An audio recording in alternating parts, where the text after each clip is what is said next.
아마도 이번 대통령의 순방 성과를 통해 가지고 우리나라는 뭐랄까 우리나라 수출 구조, 네, 우리나라의 어떤 그 앞으로의 그 시장 개척에 있어서 어마어마한 효과를 내실 것 같다는 생각이 듭니다.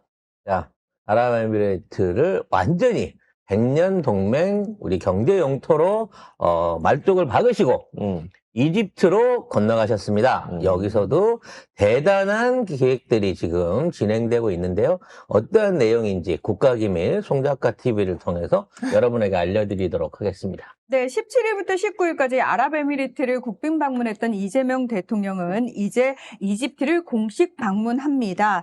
2박 3일간의 일정이 준비되어 있는데요.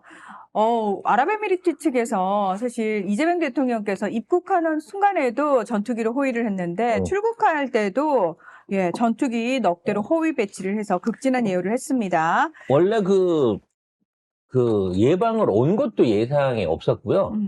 갈 때도 안녕히 가세요라고 전투기 4개를 또 딸려서 보내면서 마지막까지 최선의 예우를 다했다라는 거죠. 뭐 화면으로 좀 보면은 갈 때도 이제 이게 군인들이 기다려가지고 그러니까 일반적으로 그 카페트 깔아놓고 계단 이렇게 걸어 올라가지고 나가는 게 그렇죠, 일상적인데 그렇죠. 이건 아예 그 전용 통로를 내가지고 가서 통로를 통해 가지고 바로 나가시도록 요렇게 예우를 했었다는 거죠. 끝까지. 저는 사실 정말 수많은 그 해외 순방 장면을 봤고 외국 그 정상들의 다른 나라 순방도 봤지만 이렇게 직접적으로 전용 통로를 통해서 가는 건 처음인 네. 것 같아요. 그러고 나가는 통로 네. 자체를 따로 대통령을 위한 통로를 개방을 해갖고 바로 비행기랑 연결돼 있게. 이게 국왕밖에 못 쓰는 통로래요, 그동안은. 그리고 저기 자체가 일반적으로 공개된 적이 없는데 이거를 한국 수행원들까지도 전부 다 이용할 수 있도록 아랍에미레이트가 큰 어떤 그 호의를 보여줬다는 거죠. 그리고 현지에 있는 분들 그 얘기도 계속 속속 올라오고 있는데 아랍에미리트 전체가 이렇게 들썩들썩한 거는 그냥 딱 까놓고 얘기해서 트럼프, 그러니까 아랍에미리트가 뭔가를 잘 보여야 되는 트럼프를 제외하고는 이런 적이 거의 없대요. 그리고 트럼프보다 커. 이런 예우를 할 때 대부분 이제 국민들이 또 뭐야 또 손님 온다고 이렇게 방정이야 이런 게 아니라 국민들 전체가 아랍에미리트 국민들 전체가 이제 진짜 한국하고 수교를 통해서 뭔가 큰 일이 일어나는구나 하는 기대감 때문에 국민들의 지지도 내지는 그 분위기도 굉장히 높아졌다고 해요. 이거 아랍에미리트 현지 매체를 통해 가지고 생중계가 되면서 아랍에미리트 정부 측에서도 굉장히 이걸 홍보를 했어요. 왜냐하면 아랍에미리트 내에서 뭐 아랍에미리트뿐만 아니라 그 아랍 중동 전체에서 한류 붐이 어마무시하게 일어가지고 한국에 대한 우호감이 엄청나니까 아랍에미리트 정부 측에서도 이거 계속 홍보하는 거야. 우리 한국하고 이렇게 친해라고 하면서. 네. 더군다나 이제 크게 주목받지 못했지만 사실은 더 아랍에미리트 국민들한테 영향을 주는 게 김혜경 여사의 내조였는데요. 일단 옛날에 그 가오나시니 왕대가리처럼 나대지 않고 대통령 지근거리에서 항상 뒤에서 카메라 멀리서 떨어지면서 활동을 하기도 했지만 이제 국립묘지라든지 이 아랍에미리트 국부의 어떤 국부의 기념관 같은 데를 이렇게 방한하실 때마다 히잡을 스스로 써주셨다는 거예요. 그러니까 그쪽 전통 문화를 존중하는 영부인으로서 태도를 보여줬다는 거지. 근데 우리 대가리는 어떻게 했어요? 그냥 풀 메이크업에 대가리 이따만하게 해가지고 정상들 사이에 껴갖고 센터에 앉아가지고 지가 먼저 악수하고 카메라 센터 받고서 오죽하면 저거 뭐야 싶어가지고 아랍에미레이트 국왕 부인들이 이렇게 엄지따봉 주면서 예의 천한년아 이러고 엄지따봉을 주기도 했지 않습니까? 아니 그게 이렇게 인상적이셨어요? 계속 그 얘기를 하시네. 나는 수줍게 이렇게 이걸 날리는데 나는 그게 그 의미가 있는지 나중에 알았거든. 오죽했으면 그 중동의 조용한 언니들이 저랬을까 싶은 생각이 드는 거예요. 근데 이번에도 이제 영부인 행사를 통해 가지고 한국 특산물이나 불닭볶음면이나 우리 그 현지에서 키운 서량딸기 같은 거 홍보하는 자리에 오. 이제 왕비들이 왔거든요. 근데 그 사람들이 너무 표정이 편안하고 기분 좋고 뭐랄까 김영희 여사하고 친교를 행복해하는 모습들을 보면서 영부인의 어떤 외교적인 역할이 이렇게 큰 것인데 건의는 도대체 우리에게 무엇이었던가? 무엇이기는. 그때 군부대 방문해서 에이스 중에 에이스. 그래. 그 얘기 군부대 방문도 그렇네. 에이스 중에. 이런 데 오시는 건 에이스들이 나오는 거잖아요. 야. 여기 사막여우 많죠? 겉봐, 내가 안다니까 나 공부하고 왔어. 여기 사막여우 많아. 사막여우는 북부 아프리카에 있다고. 아무튼 너무나 비교되는 행보였고요. 기간은 좀 짧았지만 이러한 여파들이 굉장히 오래 갈 것으로 얘기가 되고 있습니다. 그리고 사실 UAE 측이 예정에 없었던 전투기 호위 배치였거든요. 그러니까 이건 무슨 얘기냐? 음, 잊지 말고 전투기 저희한테 수출해 주셔야 돼요. 네. 관련해서 그 아랍에미레이트 측이 KF-21에 대한 얘기를 계속 했어요. 실제적으로 이제 KF-21 교체 수요가 있기도 하고 그 부분에 대해서 아랍에미레이트가 공조 내지는 뭔가 협조를 계속 요구를 해왔었는데 끝까지 대통령이 그에 대한 확답이나 언급 발표를 안 해서 이번 MOU에 포함이 안 됐었거든. 왜냐? 아유, 그거는 이미 사우디하고 진행 중이란 말이야. 줄을 서셔야 돼요. 네. 줄을 서시오. 그래서 욕심 다 내지 말고 우리 나눠줘야 되니까 자 전차하고 방사포는 이쪽에서 주기로 했으니까 자 이 비행기만큼은 사우디가 그렇게 관심을 갖고 있으니까 또 사우디는 진짜 그 제작 공정에 관련된 공장 준비라든지 어떤 기본 노하우들을 갖춰놓고 지금 한국이랑 협약을 하고 있잖아요. 1000대 곧 나온다. 네, KF-21 관련한 중대 발표는 아마도 중동 그룹들을 묶어가지고 사우디를 중심으로 한 집중 생산 그리고 그에 대한 교육센터까지도 지금 사우디하고 진행되고 있는 부분이 있다고 하니 그 발표를 통해 가지고 이렇게 되는 거죠. 전차는 아랍에미레이트, 전투기는 이쪽 그리고 사우디 그리고 자주포는 이집트 이런 방식으로 각자 이렇게 나눠 가지고 분산해서 역할을 나눌 수 있는 근데 이런 것들을 준비하고 있습니다. 사우디가 미국에 있는데 그거 할 수 있을까? 네. 왜냐면 미국한테 이미 제일 먼저 F-35 100대를 산다고 했거든요. 그렇죠. 네. 근데 줄게라고 해놓고 안 주니까 안 사라고 이미 거부를 해버렸어요. 그리고 F-35 같은 경우에는 미국 내에서 이거 사우디에 줘도 돼? 라는 비판 여론이 많아요. 그러니까 비판 의견이 많기 때문에 사우디 입장에서는 자, 우리가 왜 아랍에미리트를 국빈 방문을 했냐면은 뭐 여러 가지 이유를 들었습니다만 사우디 같은 경우에는 그 무함마드 빈 살만 왕세자가 미국을 방문하고 있었어요. 트럼프 대통령을 만났단 말이에요. 그래서 거기 가서 이미 1조 달러를 약속해줘. 우리 여기 투자해줄게. 그래서 트럼프 입이 귀에 걸려가지고 신났어요. 다시 말해서 무슨 얘기냐면 거기 다 침 발라놓고 기분 좋게 만들어놨기 때문에 사우디는 원하는 걸 다 할 수 있게 됐어요. 그래서 네. 아무튼 사우디하고의 별도의 관련된 내용들은 현재 왜냐하면 이게 이제 굉장히 중대한 내용이고 이 비전이 커요. 이게 왜 크다는 얘기면 지금 있는 상황에서 사우디나 아랍에미리트가 원하는 전투기는 현재 4.5세대 KF-21 블록 1, 2가 아니라 우리가 6세대 전투기로 불리는 6세대 KF-21 진화형을 공동 설계 개발하자라는 쪽으로 지금 얘기가 진행되고 있습니다. 그러니까 기존에 있는 KF-21은 우리가 다 사서 쓸게.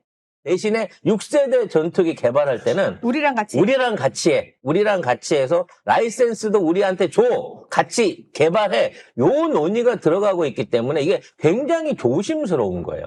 왜냐면 6세대 전투기를 개발해서 완성한 국가도 없는데 이 4.5세대 개발했다고 하는 한국이 6세대를 아랍에미레이트나 사우디하고 개발을 한다. 이게 가능해? 라는 부분 때문에 그것 때문에 아직 발표가 좀 늦어지고 있지만 기존에 있는 1000대를 뛰어넘는 6세대 전투기 공동 개발에 대한 MOU도 조만간 발표가 될 것으로 생각이 됩니다. 자, 그러면 이집트하고는 뭐를 하려고 할 것인지 요거를 한번 살펴볼 필요가 있습니다. 네, 자, 일단 이집트 같은 경우에는 압델파타 엘시시 대통령과 정상회담을 하고 카이로 대학에서 대중동 구상을 발표할 예정입니다. 지금 생각보다 이집트하고 우리하고 수교한 지 얼마 안 됐어요. 30년밖에 안 됐어요. 왜냐하면은 이집트는 북한하고 상당히 밀접한 나라입니다.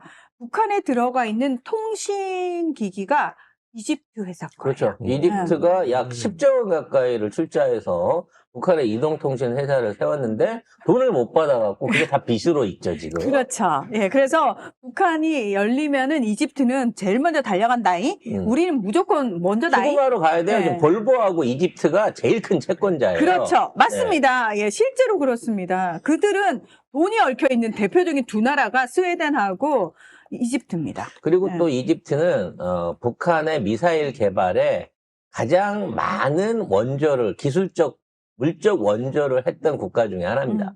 그래서 북한이 지금 탄도미사일 기술을 배워온 나라가 또 이집트이기도 하기 때문에 남북 관계의 어떤 삼각고리 안에서도 이집트의 역할이 굉장히 크거든요. 그렇죠. 그런 이집트를 우리 편으로 끌어다니기 위해서 대한민국은 아주 총체적인 이집트 개조 프로젝트를 현재 제시하고 있습니다. 기존에 2022년 양쪽국의 어떤 정상회담 만남을 통해 가지고 이미 이집트하고의 방위 협력은 상당 부분 현재 진행 중인 상황입니다. 가장 대표적인 K9 자주포예요. K9 자주포만 2조 원어치 수출 계약이 됐고 그 K9 자주포들이 이집트에 수출이 되는데 특징이 뭐냐면 풀 패키지를 사갔습니다. 이거는 이집트한테만 우리가 준 어떤 특혜이기도 한데 K9 자주포에 붙여가지고 탄약 운반차. 그러니까 이 탄약 운반차는 자주포가 탄약을 다 쓰면 이게 와가지고 자동으로 이렇게 뒷방댕이를 연결해갖고 탄약을 보충을 해주는 일종의 이제 탄약을 갖고 다니면서 재장전을 해주는 차량이에요. 요 시스템을 같이 제공을 했고 거기다가 K11이라 그래갖고 이 모든 자주포들의 사격 지휘를 담당하고 있는 지휘소 차량까지도 이집트에는 이걸 대줬습니다. 그래서 이집트는 이걸로 뭘 개발했냐면 실시간으로 이 사격 지원 지휘차의 지휘를 받아서 자동으로 목표를 포착하고 목표를 요격하는 시스템을 만들어갖고 이걸 이동식 해안포로 쭉 배치를 했단 말이에요. 그리고 이거를 실전 배치가 끝났음을 최근 들어서 이거를 이제 영상을 자국 내 홍보 영상을 통해서 홍보를 해주고 있습니다. 즉 한국의 자주포는 단순하게 고정되어 있는 어떤 육상 목표물을 하는 게 아니라 이동하고 있는 해상 목표물까지도 요격할 수 있다라고 하는 거를 현재 증빙을 해내고 있는 상황이에요. 그래서 이와 관련한 추가 생산 라인을 이집트가 강력하게 원하고 있고 앞으로 이집트에서 만들어지는 K9 자주포들이 스페인이라든지 아프리카 전역하고 유럽 지역에 생산돼서 배치될 수 있는 준비를 이미 그거는 진행을 하고 있습니다. 이집트가 아프리카 대륙의 북쪽에 있거든요. 그 지도를 좀 띄워주세요. 이집트가 지금 스톡홀름 국제평화연구소 보고서에 따르면은 2020년부터 2024년까지 전 세계 무기 수입국 순위에서 점유율이 3.3%로 8위입니다. 네. 8위. 그리고 중동 아프리카 국가 중에서는 3위입니다. 네. 사우디, 카타르에 이어서 세 번째로 높은 순인데요. 일단 우리나라 K9 자주포를 필두로 FA-50 경공격기, 그리고 지대공 유도 무기 체계, 그리고 L3 중거리 지대공 유도 무기 체계, 성궁2 등 정말 다양한 한국 무기를 정말 다 도입하거나 도입을 검토하고 있는 상황인데요. 우리가 아랍에미리트하고 했던 현지 생산 기술 이전 제3국 공동 수출 요거를 이집트도 하고 싶어 네. 해요. 그런데 지금 지도를 보시면은 큰 지도를 보시면은 이집트가 왜 이거를 지금 이렇게 무장을 하고 있냐면 이집트 주변을 둘러싸고 상황이 별로 좋지가 않습니다. 제일 골치 아픈 보시면 놈이 이스라엘이고요. 네, 이스라엘하고 지금 우리가 가자 지구하고 남쪽 국경을 대하고 있는 데가 이집트고요. 그리고 그 옆쪽으로 리비아가 있습니다. 리비아는 지금도 내전 중에 있습니다. 그래서 실질적으로 이집트가 조금 관여가 돼 있는 부분이 있고요. 그 아래쪽으로 보시면 수단이 있습니다. 수단도 내전 중에 있습니다. 그래서 지금 이집트가 요 주변을 둘러싸고 본인들이 무장을 하지 않으면은 굉장히 좀 힘든 상황이고 주변이 다 싸움터야 그냥. 네, 나라를 삥 둘러가지고. 여기다 플러스해서 제가 봤을 때 이집트가 노리는 게 이거 같아요. 옆쪽에 리비아도 그렇고 아래쪽에 수단도 그렇고 무기를 팔 수가 있을 거라고 생각을 하는 것 같아요. 그래서 현지 생산을 노리는 게 딴 게 아니라 직접 우리가 무기를 팔아서 좀 경제 성장을 해야 되겠다는 생각이 있는 것 같아요. 이집트는 미국이 전 세계에서 원조를 가장 많이 해주는 나라는 이스라엘이고 두 번째 나라가 이집트입니다. 그러니까 원조를 많이 받아야 되고요. 인구가 계속 증가하고 있어요. 1억 명이 넘어섰어요. 애들 낳지 말라고 하는데 애들 계속 낳습니다. 그래서 산유국도 아닌데다가 제대로 된 경제 체제가 없기 때문에 제조업체가 없기 때문에 굉장히 못 사는 나라입니다. 그래서 인력 수출을 인근 그 중동 지역에 해가지고 그 노동자들이 보낸 돈이 실제 국내 총생산에 굉장히 큰 부분을 차지할 정도로 가난한 나라입니다. 그래서 제가 봤을 때는 이집트가 한국하고 손잡아가지고 무기 생산해서 주변 국가에 무기를 팔아야 되겠다는 생각을 하고 있지 않을까라고 조심스럽게 짐작해 봅니다. 일단 무장은 기본적으로 필요한 거고요. 그렇죠. 예, 우리가 무기 팔러 간 무기상은 아닙니다. 이집트의 미래를 개발해주기 위해 무기보다 다른 것도 팔 수 있게 해주기 위해서 이번에 중동 구상안에 이집트가 들어가 있습니다.